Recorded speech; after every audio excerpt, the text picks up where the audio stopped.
So we're up out of the ground now. So we've got the first course put on the foundations, or the footings, and then with my particular style of walling, I course the stone. So we put his first courses of stone in. Because we're on an incline, we're walling uphill. What I do is I tube the courses into big stones so I can break my first course up with 2 courses there, and then as you keep going up, do exactly the same there. So put a big stone in, I can break my courses up, and then we're coming up nice and even and level then. So I can wall to the string line, going round the frame, and then all I do then, it's just exactly the same as building block work. Just move the line up with each course at a time, run that course in. So we've got the primary lift done. So the primary lift is your first lift up to your first through stone. Now these are through stones. So what the through stones do is they tie both faces of the stone together. So when the downward force of the dry stone wall compresses on the through stones, it holds everything below nice and tight, stops the wall from bellying out, which is vitally important when you're retaining. So when you're retaining a wall, you want to put your through stones a bit closer together. So we've got, I'll show you where the through stones are. So we've got a through stone, through stone, through stone, and then we've got the header. So the header is in the wall end, so that's basically a through stone that keeps the wall end together. So then what you do with your secondary lift, the secondary lift goes from your first through stone to your second through stone, so that's your secondary lift. And then your secondary lift through stones are in the middle of your primary lift. So we've got, I think it's 5 courses of throughs throughout the height of this wall. So all we'll do, we'll put the next course of throughs in the middle, the next course of throughs above the secondary lift, and then we've got a nice tight wall, solid, it's not going anywhere. So the coin stones in the wall end, so the clients asked us to try and match the coin stones in the barn. So these are dressed coins. You can see the old mason's marks there, his chisel. So what I'm going to do is I'm going to replicate them in this dry stone wall, so there's fluidity through the job then. And just an interesting point that we found a smashed cup. See this little indent here? So what that is, you might look at that and think, oh, that's weird, is that? It's not natural. The masons made that. So what they are is, in the old barns, they used to tie the cows up in like, well, they call them boskins or booses. A boose is like the name for the cow stall up in the Yorkshire Dales, but round here they're called, the old name was boskins. So they used to tie the cows up over winter. That makes it easier for the farm labourer, the farmer, to bed them up, muck them out. So what they used to do is make the booses out of hardwood. So you'd have your hayloft above the cow, and then you'd have stout pieces of oak coming down from the hayloft down to the ground. So what they used to do was tooth out the stone on the floor, and then you can sit your bit of timber into that, and then they're a bit spaced across the floor, so you can adjust the size of your booses depending on whether you've got cows, calves, bull, a big bull. So just an interesting little feature. Nothing to do with our dry stone wall, but just me twaddling on again. So we're going to get some more wall up, and we've got a very interesting little feature to show you. Get Sabden on the walling job. We said, I think last time we left you, we had a little surprise for you. So we've walled this post box in, and because of the way that the property is laid out, you can't really be expecting the post to be nipping in off the road. It's busy, you can see how busy this road is. So we suggested we bang a post box into the wall. So we'll go and have a look at it and put it in.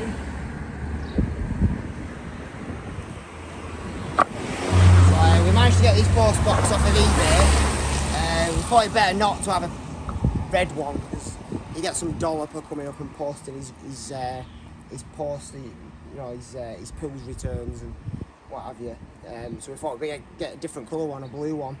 It's a nice looking thing, isn't it? Like the crown on, celebrate our jubilant monarch, lovely lady. A bit of dust in her mouth then.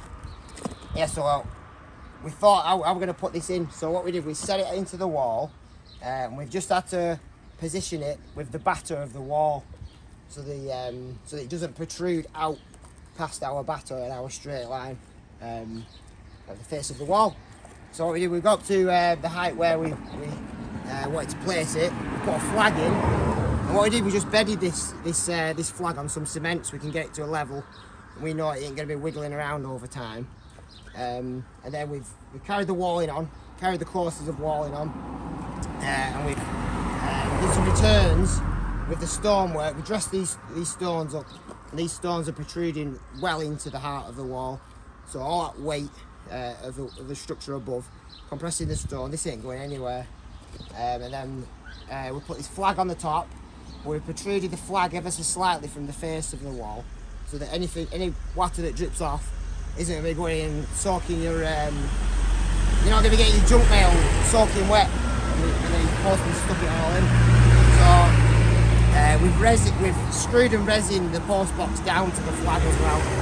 So if some like local pikers come along and they want to nick a bit of metal, there's no way they can get this out.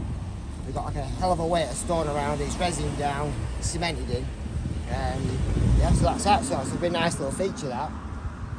So if you have a look down the wall, you can see just how the wall just slightly curves down. At some point, the walls have come along. You know, something's happened over here. That's the original boundary line. There's a slight dog leg in it. So what we've had to do, when we put our string lines in, we have to go straight. That's a straight line there. So our wall, the client will be losing land. So what we've done is we've just, with the rack of the iron, twist of the gob, we've just decided over maybe a metre section where this curve in the wall is going to be. So when we put our string line in, we'll set our stone. So we're just about touching that plane of the wall there. And we'll set this brick on, and then we can wall to that line then. And that'll denote the curve of the wall. And as you're looking at it, you don't see any like obvious curves. It just nicely flows and blends along the length of the wall.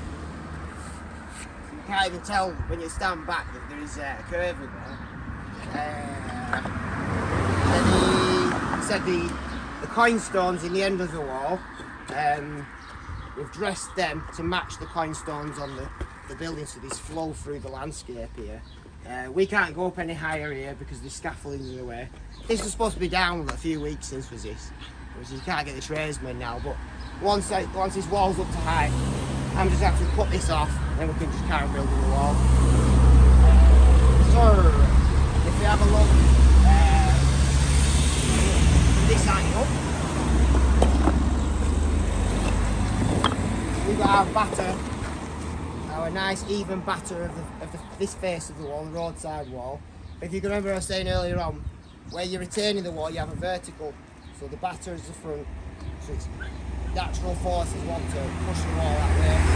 When we put a lot of rubber at the back of the wall, this will retain it and it ain't going anywhere. So this cross member here is the height of the retaining section. Any wall above is going to be visible. So I've just put another batten on my walling frame, and that makes that A shape we spoke about earlier. So all the wall above this height is going to be visible from the property side. And because of that change in forces, the weight of this section of the wall is going to want to try and belly the wall out. So what we've done along the top of the retaining height of the wall is we've put more through stones in really close together. So every couple of foot we've got our through stones in here. That carries on for the whole length of the wall. So that'll stop the wall from bellying out. I don't think there's anything else to show you there. So, oh, actually, yeah, we haven't mentioned. So when we put the filling stones in, we get just loads of bits of stuff that we can't wall. You know, stuff like this. Up bits of mortar. So they're filling the majority of the voids. And then in the barn, these old bits of slate, where we've re-roofed it. Where the client's re-roofed it. All the old lime mortar, bits of stone, bits of detritus come down. There's bits of glass, bits of slate. So they fill in those voids that we've put in around the main fillings. Because in your dry stone wall that you're going to build, you don't want any more than 10% voids in the wall. Because that allows the actual facing stone to move around. Then your wall will wiggle around. You're going to get in like curves, bumps, wiggles. So you want to fill in your voids as much as possible. A bit of timber there. So right, I think we'll get this section done. We'll get the coin stones in, and then we'll come back just before we're about to put them beautiful half-round top stones on. End of a wall in here. This is we're down to the last top stone. So we've finished the wall. We've built the wall end up. We've carried the courses in. Plenty more through stones. More throughs the better in a job like this. So we'll let this bit of traffic go past, and then we'll go and have a closer look at what's going on. So actually, if we have a look at that, so where I've dressed all the top stones in, the client wanted it to match the coin stones of the wall, and I think they're quite a good match then. So we'll get a couple of years worth of Pendleside rain, and they'll have weathered in just nicely. Oh, more traffic. Tell you one good thing, when this job's done, I'll be glad not to have to dodge traffic. There's some danger money on this job. Like what's that? Yeah, so each one of these stones has been dressed to follow that batter. So the front batter doesn't change. It's like nice and smooth and like nice angle that. But if we have a look at the back, so that's the level of landscape where we're going to be returning to. As I said earlier on, behind that we're going to be landscaping it at a later date, and all this wall is going to be visible. So the visible wall is that typical A structure, but from that point right throughout the wall, we'll put plenty of throughs in just so it doesn't belly out. And I think at some point there's going to be a wrought iron gate coming on here. So what we've done in the wall end, and all those die-hard dry stone walls will be spitting the coffee out. We have put a bit of concrete behind this just to add some structure. So if we do decide to hang the wrought iron gate off the wall, we're going to be hanging off the coin stones on the building, but it's going to be swinging back to here. So if we do put a hanger there, all that banging is going to be damaging the wall.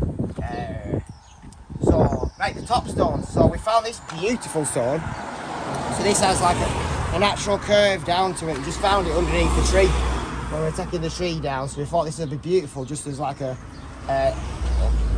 nice looking stone to go on the wall.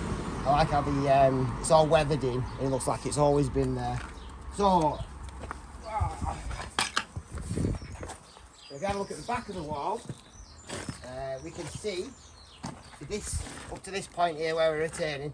That's vertical. So when we get some hardcore behind here, some rubble, some all the twaddle that comes out the barn, that can go behind the wall, and it's going to be retaining the wall, pushing the wall out. Well, not pushing the wall out, because the glass is going to be holding it in. But you're getting some rubble behind the wall quickly, because there's a lot of physics is making it want to come this way. So we've just roughly walled that back up, get some big meaty stone in there. Because the bigger the stone is, the less chance of it wiggling around. We don't want no wiggles. And then once we get to the retaining height, we've coursed the wall, so this is something nice to look at. So we are capping the wall out, or because we're in Lancashire, we're topping it out with half-round top stones. So these are some real rough ones that are left. So if you look at the general shape, they're called half-round top stones. You get various different types. There's some hog's back ones. We'll come up to more of a point, like a hog's back. But these are half-round top stones. So these will be made in the quarry just up the road here. And it was someone's job called the banksman. He'll be able to look at the piece of stone, know there's no flaws in it, and it'll cut the stone to that sort of size, dress it round to that half round shape, and then it'll be using these bull nose chisel, same as I've been using, just to get that nice smooth shape to it. So what we've had to do is when we get a string line up, we've just had to dress a few of the bull nose chisel, don't be losing that. We've just had to dress the top off a few of these stones just to make them in with string line. So there's a few different ways to top a wall out, and topping out is quite a vital bit of the wall because it adds two different functions. It's nice to look at, but this what have we got on there? 3 ton of stone, so that's pushing down on these top courses of stone. It's compacting everything, so there's no way that these are going to come loose. When you're driving around, you might see the top stones have been like sat on, bedded on a cement mix and pointed up. Just my opinion, which is worth nothing. I think that's a bad practice because as you're driving around, if you pay attention to these walls, if you make a solid structure out of that, the top stones, the coping stones, they're not pushing down on that wall, so you're acting like a bridge. So all these these courses just below the top stones can come loose and fall away. And if you will have a look down the road, you will see them where the top stones are solid in a bridge and all the walls collapsed underneath. So it just shows that it doesn't provide a suitable function. So what we've done instead is, because we are in the depths of Lancashire, on the cusp of Tarmackers town, so these have a habit of going missing. They end up on the back of transit, in the back of transit vans and in reclamation yards, because these are worth a pretty penny nowadays because they're not making any more of these now. So what we've done is, before we put the I'll get confused myself.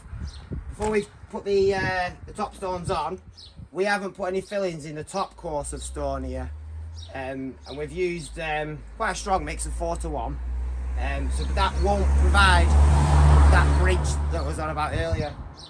So what we've just filled the top course of stone with the mortar mix, and then that just beds, very lightly just beds these top stones on, so we won't be able to pull these off.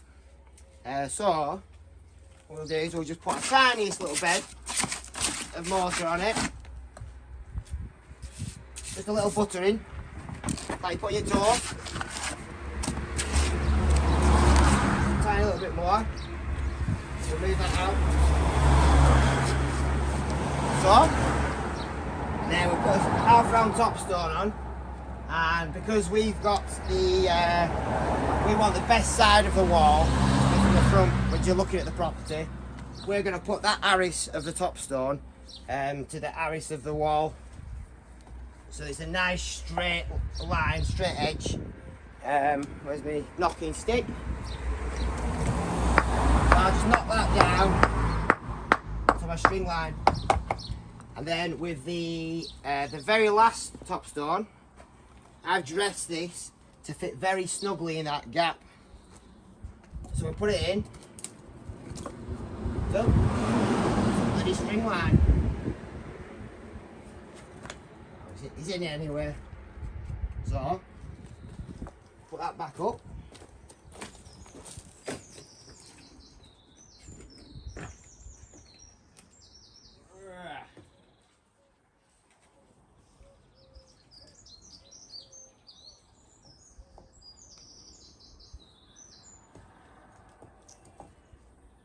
The string line's back on. The string line never lies, so as you look there, I'm still a little bit proud, so that wants to come down maybe an inch. And what we can do with this last top stone is to really jam it in place. We get the bigger knocking stick. If I was to bray that, I'd spelch bits off it and damage the stone. So what we do is we put a bit of timber just to cushion that brain. You can see there. There we are. So what that does, that pushes these sections of top stones across. So now that's solid. And even the most hardened of pikeys won't be able to lift that off. So what we can do is because we've put the arris of the top stones to the arris of the wall. We know that on the far side is looking cushy, it's nice and flush. But what we can do on this side is, because you do get little voids in between the stones, so what we can do is just put these little packing stones in,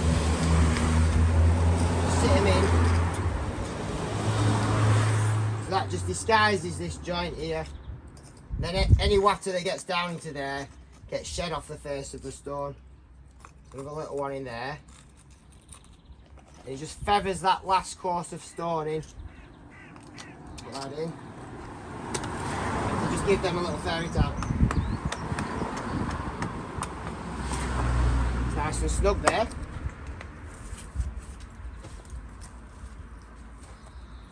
Lost my train of thought now. Yeah, so right, we've got a beautiful wall there. So we're not very far off the Holland's pie factory. So I think when we're done, we're going to go and get a meat and tetty pie, maybe even steak and kidney pie. I don't know, because we've been working hard today and the sun's been blazing down. So I hope you've enjoyed seeing how we build dry stone walls.